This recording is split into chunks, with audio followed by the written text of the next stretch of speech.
Assalamualaikum students, welcome again back to my channel Nursing Ventures. I hope you all are fine. तो already मैंने BSc nursing fourth semester के लिए जो important questions दिए थे for pharmacology first, pharmacology second and MSN second, अभी pathology के pending थे, ठीक है। तो इस वीडियो में मैं आपको बताऊंगा pathology first and pathology second के मोस्ट इंपॉर्टेंट क्वेश्चन जो एग्जाम में आ सकते हैं 2026 बीएससी नर्सिंग फोर्थ सेमेस्टर में, ठीक। अब यहाँ पे जो ये क्वेश्चन हैं, मतलब अगर कोई स्टूडेंट यही पढ़ेगा तो आराम से पास हो जाएगा। और जो पैथोलॉजी और फार्माकोलॉजी, इसका एक ही पेपर आता है, ये नहीं कि पैथोलॉजी का अलग से पेपर आएगा, फार्माकोलॉजी का अलग, ठीक है। दोनों का एक ही पेपर आता है। और देखो मतलब कितना सिलेबस है इस पेपर में, ठीक। तो अच्छे से पढ़ लेना इंपॉर्टेंट क्वेश्चन। और वह स्टूडेंट होना सर अगर नहीं किया इस मुगर, ठीक है, तो ठीक है आ जाना। अगर नहीं आई, वैसे तो आती है, आपको पता ही है, लेकिन कभी कभार नहीं भी आ सकते, उसमें मैं कुछ नहीं कर सकता हूँ, ठीक है। फिर घर मत आ जाना। अब यहाँ पे देखो पहले हम देखेंगे जनरल पैथोलॉजी में explain reversible and irreversible cell injury, ठीक। इसमें ये क्वेश्चन आ सकता है। उसके बाद देखो सेल इंजरी पहले डेफिनेशन आ सकती है, उसके बाद उसी में आ सकता है reversible and irreversible cell injury, ठीक। उसके बाद next discuss atrophy causes and pathological change, ठीक है, ये पढ़ लेना अच्छे से।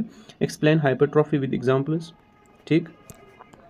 उसके बाद डिस्कस हाइपरप्लेशिया। देखो ये जो एट्रोपी, हाइपरट्रॉपी, हाइपरप्लेशिया, ठीक, ये आ सकता है 5 मार्क्स का क्वेश्चन, ठीक है। ये कुछ टर्म्स है जो आपको पता होनी चाहिए, ठीक है। उसके बाद नेक्स्ट डिस्कस हाइपरप्लेशिया, मैंने बोला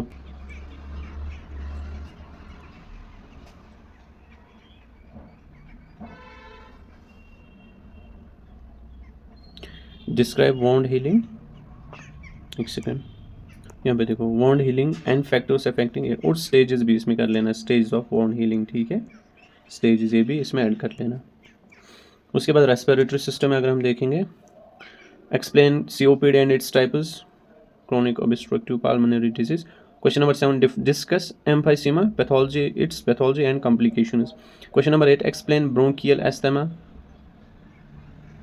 causes and pathology. उसके बाद next question number 9 cardiovascular system है, बस इसमें 2 ही क्वेश्चन मैंने रखे हैं।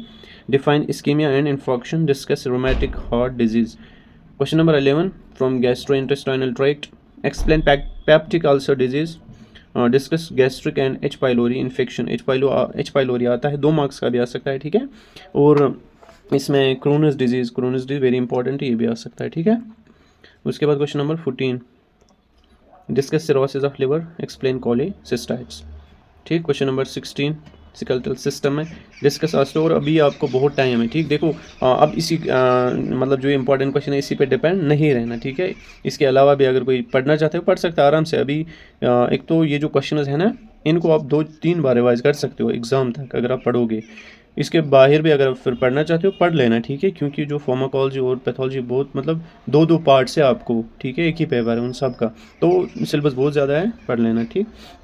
Differentiate rheumatoid arthritis and osteoarthritis, very important question है, ठीक। एंडोक्राइन सिस्टम है यहाँ पे, explain diabetes mellitus and complications. Next question kidney and urinary tract, इसमें discuss glomerulonephritis, explain acute and chronic renal failure. देखो यहाँ पे जो टॉपिक्स हैं आपको लगेंगे एमएसएन में भी मैंने दिए हैं, लेकिन यहाँ पे आपको पैथोलॉजी लिखनी है, ठीक है। वहाँ पे क्या है, जो एमएसएन में जे मैंने क्वेश्चन वहाँ पे आपको कोई भी मतलब वो पूछ सकता है, लाइक क्लिनिकल मैनिफेस्टेशंस, मैनेजमेंट, वहाँ पे पूछ लाइकली वहाँ पे मैनेजमेंट पूछा जाता है, ठीक है, मेडिकल एंड नर्सिंग मैनेजमेंट, ठीक, या साइंस एंड सिम्टम्स, या कभी कभार डायग्नोसिस भी पूछ सकता है, ठीक। उसके बाद next question, discuss benign prostatic hyperplasia, female reproductive system अगर हम देखेंगे, एक्सप्लेन कार्सिनोमा सर्विक्स, ये हमारे टाइम में आया था, इंपॉर्टेंट है, ठीक है, सर्विकल कार्सिनोमा ये आता है। उसके बाद discuss ovarian cyst and tumours, ये भी आ सकता है। उसके बाद नेक्स्ट सेंट्रल नर्वस सिस्टम में, इसमें क्या हो सकता है, explain meningitis. Question number 25, discuss stroke causes and pathology, stroke very important है, ये भी आ सकता है। हेमाटोलॉजी एंड ब्लड बैंक, इसमें क्या आ सकता है, हमारे टाइम आया था थिंक, इसमें मुझे अभी याद नहीं, शायद प्लाज्मा फेरेसिस, हाँ प्लाज्माफेरेसिस आया था, ठीक है, ये पढ़ लेना अच्छे से। Blood grouping and cross matching पढ़ लेना। एक्सप्लेन ब्लड ट्रांसफ्यूजन रिएक्शन, ये भी पढ़ लेना। क्लिनिकल पैथोलॉजी, इसमें डिस्क्राइब सिमन, इसमें दोनों है, ठीक है, दोनों पार्ट, फर्स्ट भी है और सेकंड पार्ट भी है, ठीक है, ज़्यादा जो है फर्स्ट पार्ट में आता है, ठीक है, सेकंड में उतना सिलेबस नहीं है, ठीक है। अब यहाँ पे देखो क्लिनिकल पैथोलॉजी और इसमें क्या है, डिस्क्राइब सिमन एनालिसिस, हमारे टाइम पे आया था ये। यूरिन एग्जामिनेशन एंड एनालिसिस, ठीक है, ये भी आ सकता है। Stool examination for occult blood ओवा सिस्टेन पैरासाइट्स, ये भी आ सकता है, ठीक। तो ये इंपॉर्टेंट क्वेश्चन थे फ्रॉम पैथोलॉजी। अब बहुत सारी मैसेज कर रहे थे स्टूडेंट। अब इंशाल्लाह जो 6th सेमेस्टर है उनकी बारी है, ठीक है। अब उनके लिए मैं इंपॉर्टेंट क्वेश्चन लाऊंगा। पहले मैनेजमेंट, ठीक है, उसमें मतलब बहुत सारे स्टूडेंट्स डिमांड कर रहे हैं, उसके लिए क्वेश्चंस दो इंशाल्लाह, आज या कल मैं दूंगा, ठीक है। मिलते हैं नेक्स्ट वीडियो में, तब तक के लिए अल्लाह हाफिज़, ठीक है। घर यू अगर गेस आयो